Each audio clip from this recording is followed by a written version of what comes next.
un gozo nuevamente estar con todos ustedes aquí predicando y compartiendo la palabra del Señor.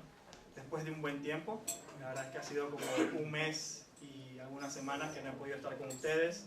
Primero por el motivo de nuestro viaje a Estados Unidos y luego por enfermedad. Yo no sé si ustedes lo sabían, pero mi regreso a Estados Unidos no fue como yo me lo esperaba.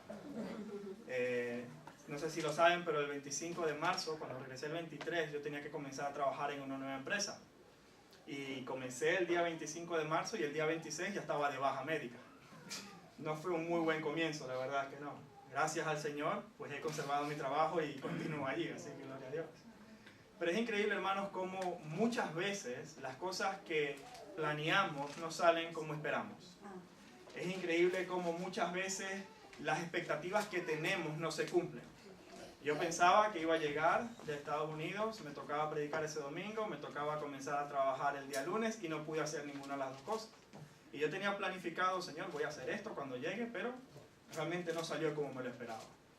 Y el ser humano, es una realidad en el ser humano, porque todos, absolutamente todos, tenemos expectativas. Todos tenemos un plan en nuestra mente, todos tenemos una idea de cómo queremos que las cosas sucedan o se desarrollen. Y aquel que diga que no tiene expectativas de nada, muy probablemente no nos esté diciendo la verdad. Porque el ser humano tiene expectativas sobre su trabajo, tiene expectativas sobre su familia, sobre su esposa o su esposo. ¿Quién no tiene expectativas sobre su esposa o su esposo? ¿Quién no tiene expectativas sobre sus amigos? Tenemos expectativas sobre nuestros compañeros de trabajo, tenemos expectativas sobre nuestros hermanos de sangre, tenemos expectativas sobre la iglesia también. Usted viene a la iglesia esperando tener alguna experiencia o esperando algo, no sé qué es, pero usted tiene una expectativa cuando viene a la iglesia. Y estas expectativas del ser humano llegan incluso hasta Dios. El ser humano tiene expectativas incluso de lo que Dios debería o no debería hacer. Y usted quizás no esté muy consciente de ello, pero usted espera que si Dios es Dios, Él haga o no permita que algo suceda. Inconscientemente lo tenemos. Es muy común escuchar afirmaciones como, bueno, si yo soy hijo de Dios, entonces esto debería ocurrir. Si yo soy hijo de Dios, entonces me tiene que ir bien, no me puede salir mal esto. Si Dios es bueno y es amoroso, entonces me va a proveer. Y es realidad esto no solamente para los creyentes, sino también para los no creyentes. Solamente el día de ayer estaba en la oficina hablando con un compañero y él me decía, yo no creo que Dios sea bondadoso, porque si Dios es bondadoso, entonces no debería haber sufrimiento en la tierra. Hasta los incrédulos tienen expectativas de lo que Dios debería hacer. Y estas expectativas, hermanos y queridos amigos, demuestran dos cosas en nuestra vida. Lo primero que demuestran es, en primer lugar, que tenemos un cierto desconocimiento o una perspectiva errada sobre cuál es la voluntad de Dios, sobre cuáles son los propósitos de Dios. Un ejemplo puede ser que usted cree que el propósito de Dios es hacerle feliz a usted. Entonces usted va a esperar que Dios ordene todo para que usted sea feliz y nada malo le acontezca. Eso es una expectativa que muchas personas tienen, porque tenemos un falso conocimiento de lo que Dios debería o no debería hacer. Lo segundo que demuestra es que revela lo que realmente anhelamos. Cuando usted espera algo, es porque usted desea ese algo. Yo espero que cuando llegue a casa tenga la cena servida. ¿Por qué? Porque es lo que quiero, es lo que anhelo, es lo que me gustaría. Es realmente importante para mí llegar a casa y poder disfrutar de una buena comida. Si somos venezolanos, arepas. Si somos de otro país, pues algunas empanadas argentinas, tacos, los que son mexicanos, en fin. Pero todos tenemos ciertas expectativas. Todos, a través de esas expectativas, demostramos primero qué creemos acerca de Dios y qué esperamos, qué atesoramos, qué es lo más importante en nuestra vida. Ahora, esto no es verdad únicamente para nosotros. Esto es verdad para todo ser humano. Incluso era verdad en los discípulos de Jesús. Los discípulos de Jesús tenían una idea de lo que el Señor tenía que hacer y de lo que el Señor no tenía que hacer. Ellos tenían una idea de que si Jesús era el Mesías, entonces no podía morir en la cruz, porque Él es el Rey de Israel prometido. Si Jesús es el Mesías, entonces Él no puede ir a Jerusalén a morir en manos de los fariseos.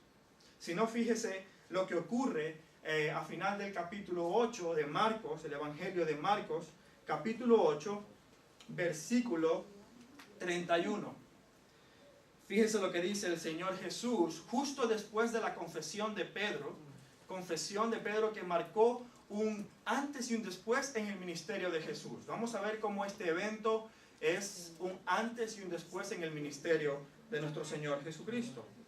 Marcos 8:31, cuando el Señor, después de esa confesión, dice, bueno, sobre esta roca voy a edificar mi iglesia, y justo después de eso el Señor comienza a enseñarles, versículo 31, que le era necesario al Hijo del Hombre padecer mucho y ser desechado por los ancianos y por los principales sacerdotes y por los escribas y ser muerto y resucitar al tercer día.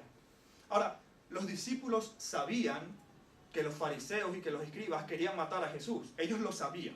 Habían caminado aproximadamente más de 2 años con Jesús, habían visto los atentados de los fariseos en contra de Jesús. Ellos sabían que Jesús estaba en peligro de muerte.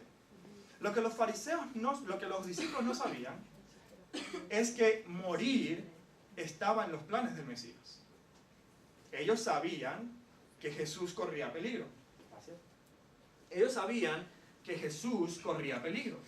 Sabían que los fariseos le querían matar. Pero ellos no sabían que su Señor quería morir a manos de los fariseos. Si no, fíjese la reacción de Pedro después de que Jesús anuncia su muerte. Marcos, en el mismo capítulo 8, versículo 37, dice lo siguiente. Esto les decía claramente. Entonces Pedro le tomó aparte y comenzó a reconvenirle. ¿Qué significa la palabra reconvenirle? La palabra reconvenirle, del griego epitemao, significa corregir la perspectiva que alguien tiene sobre algo. Es realzar la importancia de algo o de alguien en una situación determinada. Por ejemplo, supóngase que usted, esto no ocurre, muy rara vez ocurre, pero imagínese que en el matrimonio usted tiene un conflicto. Eso muy pocas veces ocurre, yo sé que es muy extraño y quizás no nos podemos relacionar con eso, pero imagínese que usted tiene una situación difícil, un conflicto. ¿Qué es lo más importante? ¿Tener razón o que la relación sea restaurada? No me respondan, vamos a hablar. Vamos a pensar que es que la relación sea restaurada. Lo más importante no es la situación, sino la relación. Entonces, en un tema de conflicto, cuando uno tiene que tomar una decisión importante, reconvenir es cambiar la perspectiva que una persona tiene para enfocarse en lo que es más importante. Ahora, quiero que usted vea cómo esto toma lugar en la vida de Pedro. El apóstol Pedro, en el versículo 37, él tiene una idea, él piensa y tiene una perspectiva de que Jesús es el Mesías, lo confesó en el versículo anterior. Y él pensaba que Jesús, él quería, lo amaba a Jesús, y pensaba que Jesús no debía morir en la cruz. Él sentía algo por Jesús, pensaba algo acerca de Jesús, y eso le llevó a actuar tratando de proteger a Jesús. De modo que esta acción de reconvenir tiene que ver con tomar a alguien y decirle, mira, si vas a tomar una decisión, esto es lo más importante. Pedro le estaba diciendo al Señor, Señor, tú no puedes ir a Jerusalén si te van a matar. Si tú eres el Mesías, tu vida es muy importante para el proyecto que tenemos a futuro. Hay que establecer el reino, Señor. Tú no puedes morir. Tu vida es importante, no solo para el proyecto, sino también para nosotros. ¿Qué va a ocurrir con nosotros si tú mueres? Pero lo que Pedro no sabía es que quien debía corregir su perspectiva era él y los discípulos, no Jesús. Jesús lo tenía muy, muy claro. Él sabía a qué había venido y sabía que lo más importante no era su vida en esta tierra, sino glorificar al Padre muriendo en la cruz. Y miren la respuesta del Señor Jesús en el siguiente versículo, después de que Pedro le toma parte e intenta cambiar un poco la mente del Señor, y diciéndole, Señor, tú no sabes, déjame que te explique, Señor Jesús, porque tu vida es muy importante. Pero fíjese lo que dice, en este caso, el apóstol Jesús, al apóstol Pedro, le dice, quítate de mí, Satanás.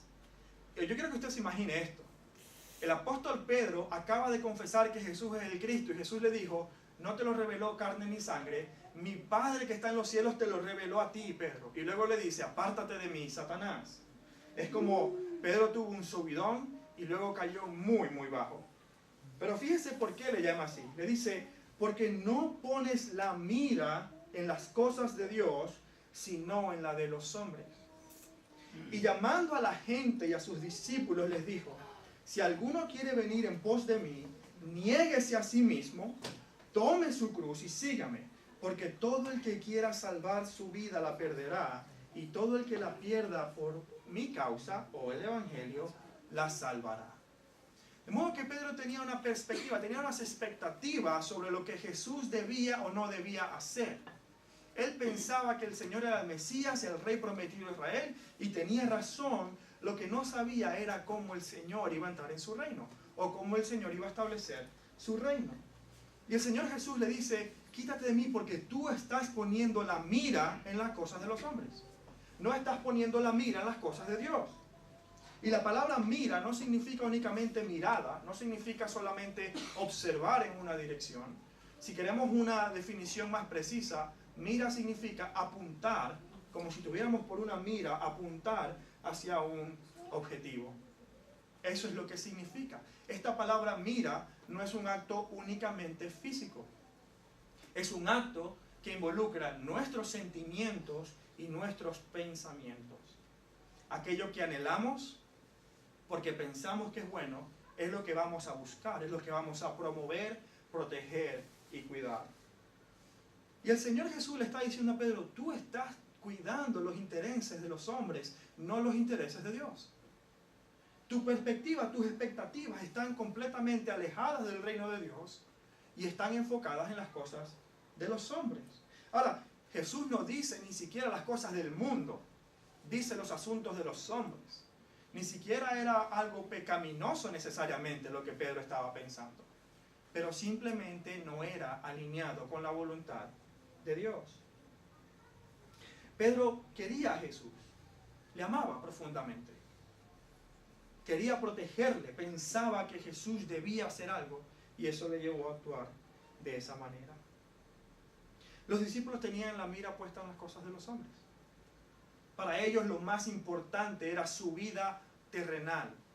No podían ver más allá de lo que sus ojos físicos le permitían conocer.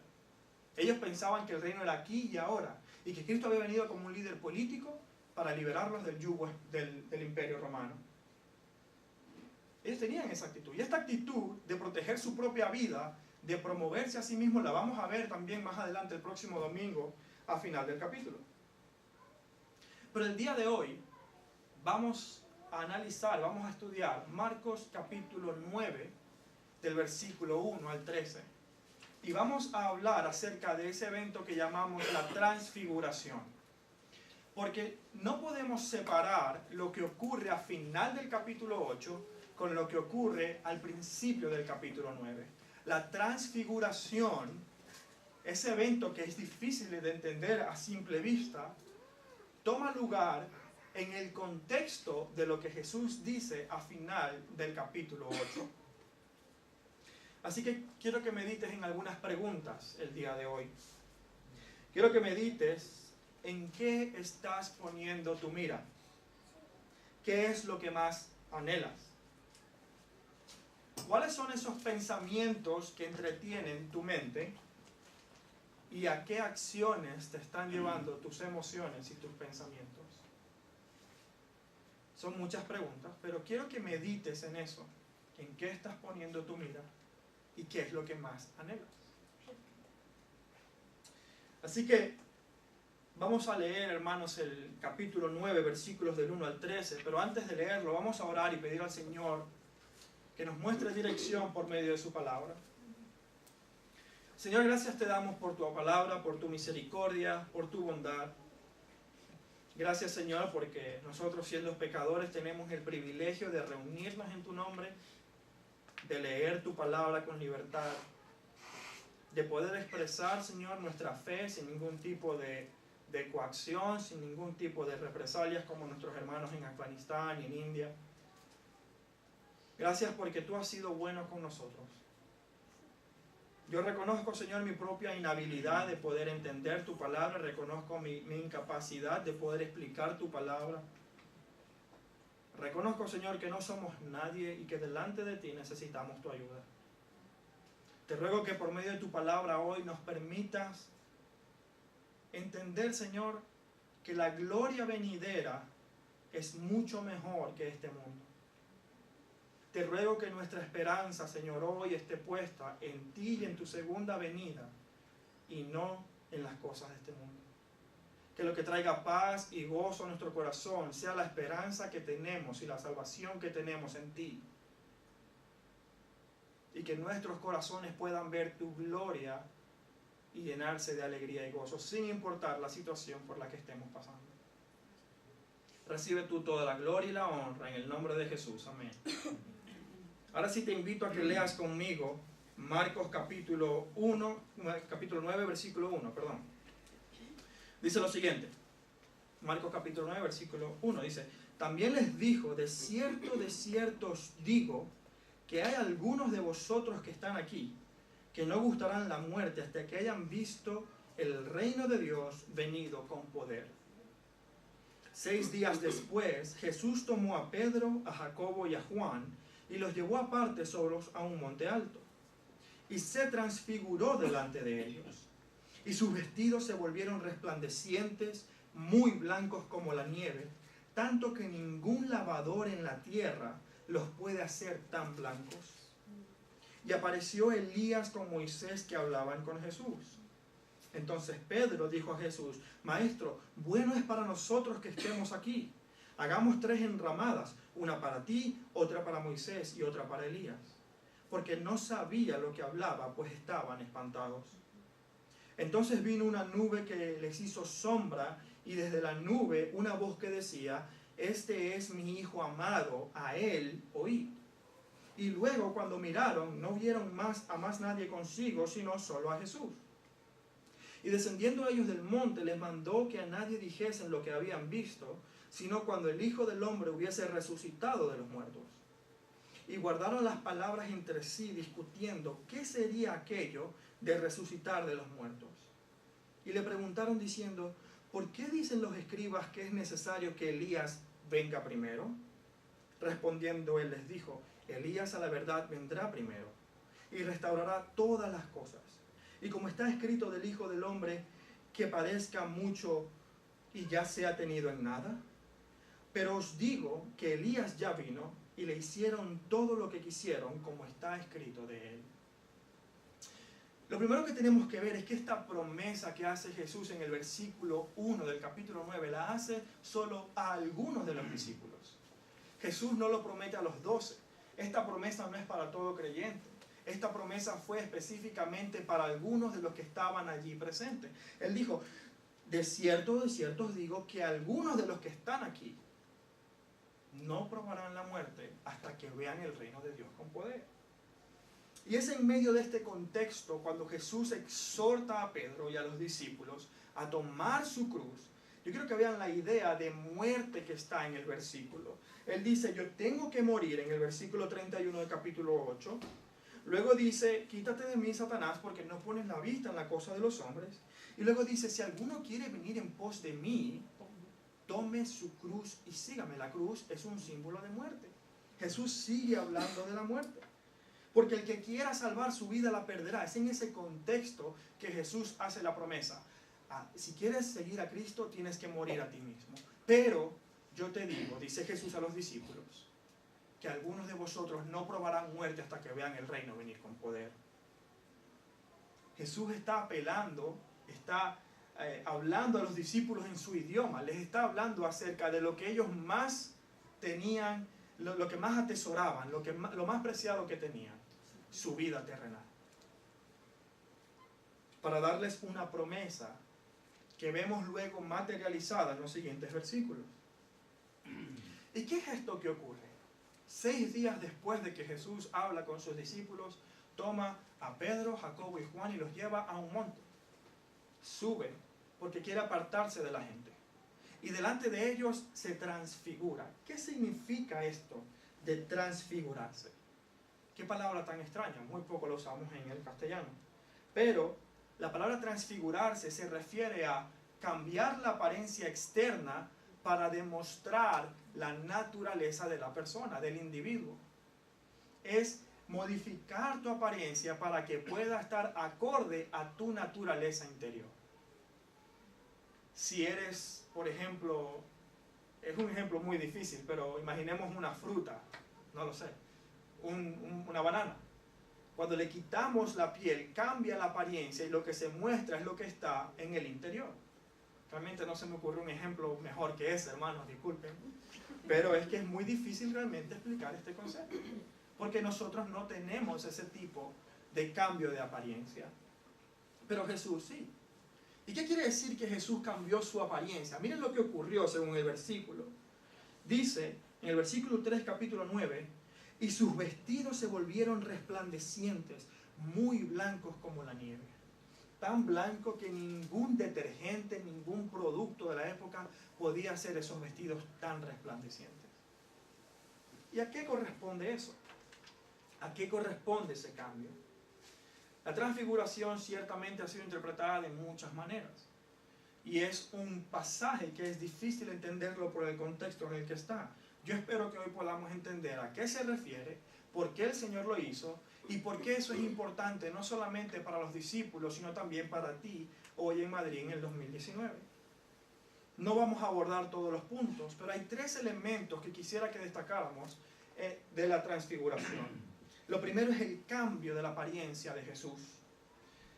Dice que los vestidos cambiaron, tan blancos que resplandecían. No era un blanco como que estaba limpio, era un blanco que iluminaba, que destellaba luz. Ese era el blanco que tenía Jesús.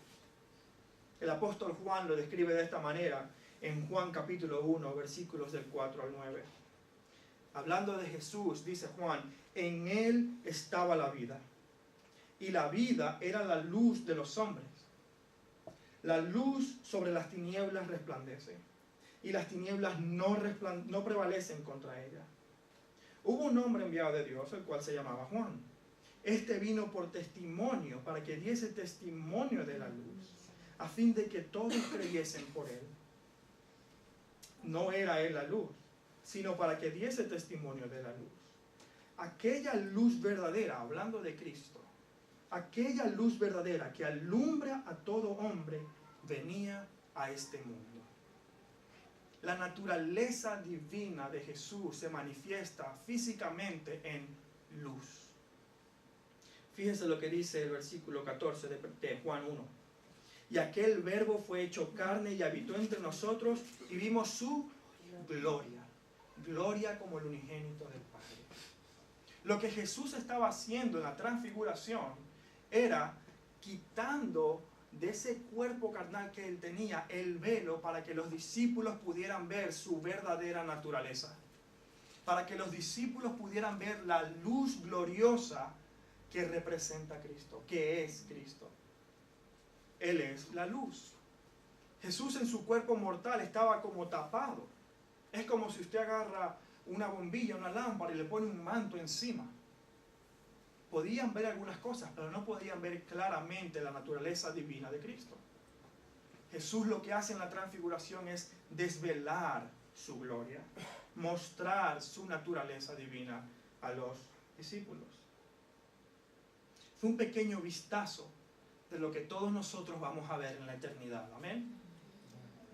El segundo elemento que quiero que destaquemos está en el versículo 5, en el versículo 4, donde dice, y les apareció Elías con Moisés, que hablaban con Jesús. Elías y Moisés eran los máximos exponentes del Antiguo Testamento, eran los máximos representantes del Antiguo Testamento. Moisés representaba la ley dada por Dios a su pueblo, y Elías representaba el inicio de un nuevo pacto, el que habría de venir antes del Señor para volver los corazones de los hijos a los padres y los corazones de los padres a los hijos. Era una promesa que el pueblo de Israel esperaba. Y aquí estaban Moisés y Elías, las máximas figuras del Antiguo Testamento, hablando con Jesús. ¿Qué hablaban? ¿Sobre qué estaban conversando? Fíjense lo que dice Lucas 9, del 30 al 31. Y he aquí dos varones que hablaban con él, los cuales eran Moisés y Elías, quienes hablaban de su partida que iba a cumplir en Jerusalén. ¿De qué hablaban? De la muerte de Jesús. Elías y Moisés en la transfiguración hablaban acerca de la muerte de Jesús.